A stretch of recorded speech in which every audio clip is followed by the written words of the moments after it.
अस्सलाम dear students, taxation on deemed income बहुत important है, खास तौर पे करंट अटेम्प्ट के लिए ये बहुत इंपॉर्टेंट है और आप इसको बहुत ध्यान से समझिए। सर जी, स्टोरी बैकग्राउंड ये है कि यार एक बंदा है, उसने एक प्लॉट खरीदा डीएचए में 1 करोड़ पे। एक साल बाद उसके प्लॉट की वैल्यू की 2 करोड़। खुश है, हैप्पी है। फिर एक साल गुजरा, उसकी प्लॉट की वैल्यू 3 करोड़ पे हो गई। वो फिर भी बहुत खुश है, हैप्पी कि यार मेरे प्लॉट की वैल्यू बढ़ गई। अब ये जो प्लॉट की वैल्यू बढ़ रही है वो कोई पैसा कमा रहा है? नहीं कमा रहा। एफपीआर वालों को कोई टैक्स दे रहा है? नहीं दे रहा। एफपीआर वाले परेशान है, इसकी प्लॉट की वैल्यू बढ़ती जा रही है, हमें तो कुछ दे नहीं रहा। एफपीआर वालों ने इसका हल सोचा, अगर तुम्हारे प्लॉट की वैल्यू बढ़ रही है तो हमें भी तो कुछ दो। और एफपीआर वालों ने कहा जी, जिसके पास इमूवेबल प्रॉपर्टी है तो समझा जाएगा कि फेयर मार्केट वैल्यू के 5% के बराबर वो इनकम वसूल कर रहा है। यानी इमूवेबल प्रॉपर्टी, जिसके पास इमूवेबल प्रॉपर्टी से उसकी फेयर मार्केट वैल्यू के 5% के बराबर इनकम जनरेट की जा रही है और वो टैक्सेबल होगी एज 20%। 20% उस पर टैक्स लगेगा।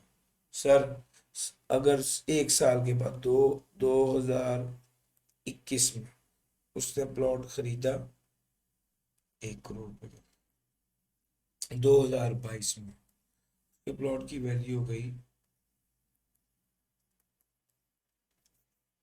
समझा जाएगा कि ये जो फेयर मार्केट वैल्यू है इसका 5% के बराबर इसने इनकम जनरेट की है। यानी कितना बना 5%? 1 मिलियन। ये deemed income.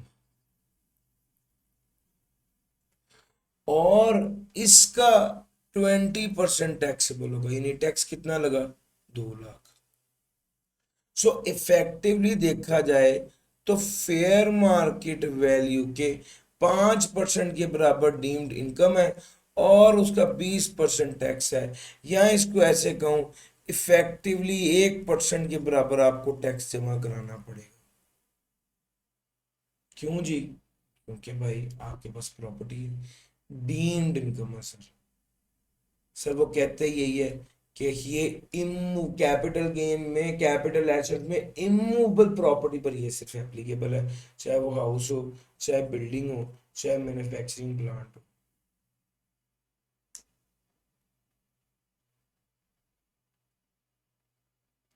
Deemed income 5% of the fair market value जो उस प्रॉपर्टी की जो सिचुएटेड इन पाकिस्तान है, और रेट उस पर लगेगा 20%। यानी इफेक्टिव रेट बन गया 1%। ये मैंने आपको करके बता दिया। फिर आगे चलते हैं। Sir ji, exception to the rule, किस पर ये वाला रूल अप्लाई नहीं होगा? जिसके पास, बेचारे के पास एक ही प्रॉपर्टी है, उस पर ये वाला रूल अप्लाई नहीं होगा, यानी उस पर टैक्स नहीं लगेगा। जो उस प्रॉपर्टी में बिजनेस कर रहा है उस पर ये वाला रूल अप्लाई नहीं होगा और उस पर ये वाला टैक्स नहीं लगेगा। जिसके पास एग्रीकल्चरल लैंड है उस पर भी ये वाला रूल अप्लाई नहीं होगा और उस पर भी टैक्स नहीं लगेगा, सिवाय अगर किसी के पास फार्म हाउस हो, और फार्म हाउस भी बड़े वाला, जिसका 5,000 स्क्वायर फीट जो है उसकी जगह कवर्ड हो और 2,000 स्क्वायर यार्ड का फार्म हाउस हो। 2,000 स्क्वायर यार्ड का फार्म हाउस और उसमें 500 स्क्वायर फीट की क्या हो? कवर्ड एरिया हो, यानी घर बनाओ, डेलिंग हाउस बनाओ, रहने की जगह। तो भैया अगर आपके पास एक ही प्रॉपर्टी है तो उस पर भी ये वाला टैक्स नहीं लगना। अगर बिजनेस कर रहे हो तो उस पर भी वो वाला टैक्स नहीं लगना। अगर एग्रीकल्चर लैंड है तो उस पर भी वो वाला टैक्स नहीं लगना, सिवाय फार्म हाउस और लैंड के, फार्म हाउस या लैंड जो उसके साथ अटैच है उस पर टैक्स लेगा। अगर वो बड़ा फार्म हाउस हो, 500 स्क्वायर पर 2,000 स्क्वायर फीट का फार्म हाउस हो जिस पर 500 स्क्वायर फीट पर रहने की जगह। सर, चौथी बात, इमूवेबल प्रॉपर्टी अगर शहीद को दी गई है या ऐसे सरकारी मुलाजिम को या आर्मी के बंदे को दी गई है जो कि हाजिर सर्विस मरा था, या जंग में जख्मी बंदे को दी गई है, या रिटायर्ड आर्मी के बंदे या रिटायर्ड फेडरल प्रोविंशियल गवर्नमेंट के मुलाजिम को दी गई है जो कि ओरिजिनल अलॉटी था। इन 4 लोगों को शहीद, जंग में जो जख्मी हो गया है, हाजिर सर्विस जो सर्विस करता हुआ मर गया सरकारी या आर्मी का बंदा, या जो रिटायर्ड हो गया है और ओरिजिनल अलॉटी के तौर पे उसको ये वाली प्रॉपर्टी मिली थी। सर ये ओरिजिनल अलॉटी क्या होता है? सर जी जो बंदा डायरेक्टली सोसाइटी से प्लॉट लेता है, ये जगह लेता है, वो ओरिजिनल अलॉटी होता है। मैंने गाड़ी होंडा से खरीदी है, मैं ओरिजिनल अलॉटी हूँ। अगर मुझसे ये गाड़ी को खरीदेगा तो वो ओरिजिनल लॉटरी नहीं होगा, उसे सेकंड बायर कहते हैं। ओरिजिनल लॉटरी वो होता है जो सोसाइटी से प्लॉट लेते हैं। तो अगर वो ओरिजिनल लॉटरी हो, रिटायर्ड अफसर है और ओरिजिनल लॉटरी है, तो उसको भी, उस पर भी ये वाला टैक्स नहीं लगेगा। शायद अगर कोई बंदा प्रॉपर्टी इनकम पर पहले ही रेंटल इनकम पर टैक्स दे रहा है, कोई बंदा रेंट पर पहले ही टैक्स दे रहा है, तो any property from which income is chargeable to tax under the ordinance and the tax leviable is paid thereon। इसकी बात, अगर कोई बंदा रेंट दे रहा है, रेंट पर टैक्स दे रहा है, याद रखिएगा वो तो फिर फॉल नहीं करेगा,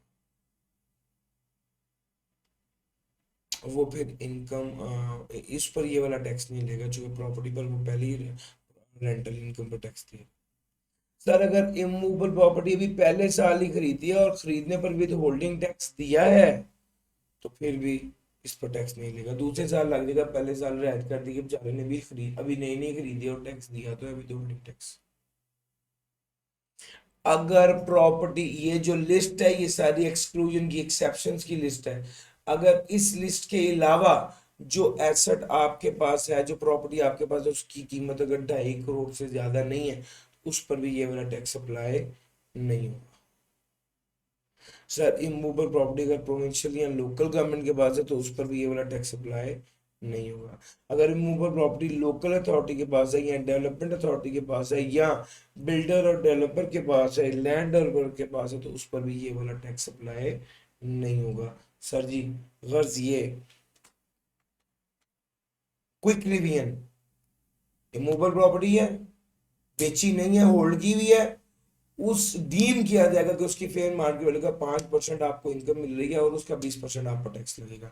ये रूल अप्लाई नहीं होगा कि किसी के पास एक ही प्रॉपर्टी है या वो बिजनेस के लिए इस्तेमाल हो रही है प्रॉपर्टी, या एग्रीकल्चरल लैंड है, या इमूवेबल प्रॉपर्टी शहीद को, जख्मी जो जंग में हो गया उसको, या मर गया जो सरकारी मुलाजमत करता हुआ हाजिर सर्विस मर गया, या जो रिटायर हो गया और ओरिजिनल लॉटरी था उसको अगर मिल रहा है, उस पर ये वाला टैक्स नहीं लगेगा।